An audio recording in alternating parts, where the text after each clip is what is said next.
side. Thankfully, no tornadoes showing up on your Storm Tracker 13 Live HD Doppler radar. We do have quite a bit of rain, though, continuing to fall across the area. A few showers starting to push through Manitou Springs and into the west side of Colorado Springs. Southern Colorado Springs, you can expect to see a little bit of rain as well if you are heading out this afternoon or evening. Just make sure that you are grabbing the umbrella. You'll likely need it. Notice that green line sliding across northeastern El Paso County. We have an outflow boundary continuing to slide through.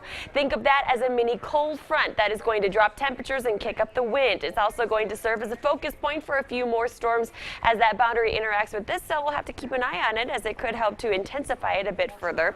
We are continuing to track quite a bit of rain around Cotopaxi and Silver Cliff. Canyon City, Florence getting some rain as well. Starting to see a few showers near Pueblo and Pueblo West popping up. If you are heading in this direction, again, make sure that you are packing your patience. May take you a bit longer to get where you're going as rain tends to slow things down the roads. We are still tracking a few scattered showers also around the Wets and Sangres. We will continue to track all of these storms here as we head through the remainder of the evening. And something else we're keeping an eye on, a cold front that has now moved through Denver. It is going to continue dropping off toward the south. I expect it to be arriving here in the Pikes Peak region around 6 o'clock. Heavy rain is going to remain in the forecast tomorrow as that cooler air keeps moving in. Temperatures taking a big hit as well. We'll talk about that with your 7-day forecast, but I want to get you through your rain forecast first.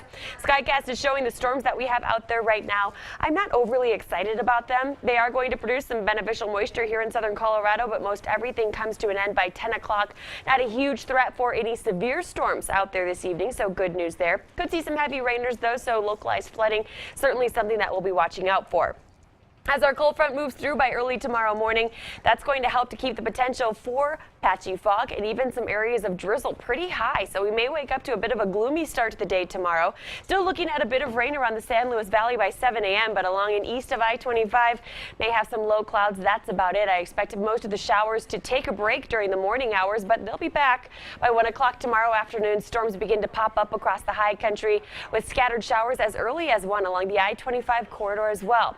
Taking you into the later afternoon, here's a look at 4 o'clock. Storms are going to begin to intensify.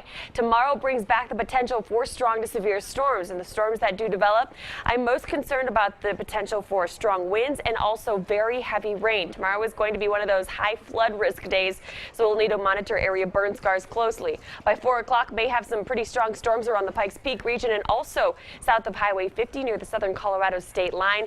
Denver gets hit pretty hard around 8 o'clock with the focus along the I-70 corridor as well. We will track these storms well into tomorrow night with a few spotty showers still hanging on through early Saturday morning.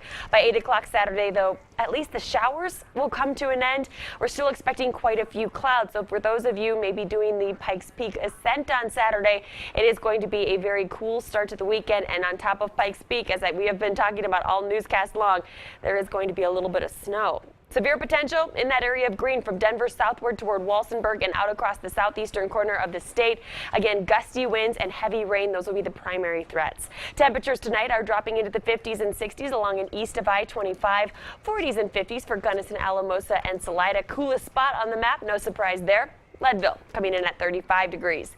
Temperatures tomorrow, we are only getting into the 70s and 80s, and while that doesn't sound too cool with the wind in place and of course the showers, it's likely going to feel a little cooler than even 70s and 80s sound. So make sure that you are ready to grab the jacket tomorrow as well as the umbrella. Saturday, we drop the temperature a handful of degrees more. 69 degrees is all we end up with on Saturday.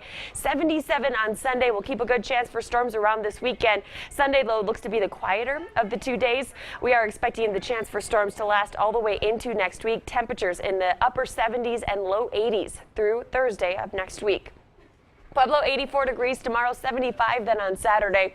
We warm it back into the mid 80s for the second half of the weekend. We'll stay in the upper 80s Monday into Tuesday. A daily chance for storms is expected through the end of next week.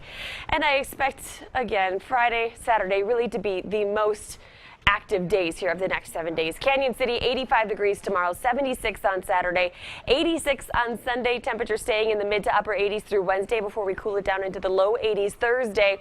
And in Teller County, I'm expecting temperatures tomorrow to hit a high of 69, and then Saturday, 62 degrees. So no, that's not very high at all. And unfortunately, if it's 62 degrees at about Woodland Park in Teller County, you can imagine how cool the high is going to be on top of Pikes Peak, which is why we are talking about snow, which is something that we'll tiny be little spot, talking yeah. more and more about here over the next couple of weeks. Well, Guys, fall is just I'm glad around the it's corner. like this and not this. Well, and it's all melting up there, so it's not sticking, but True.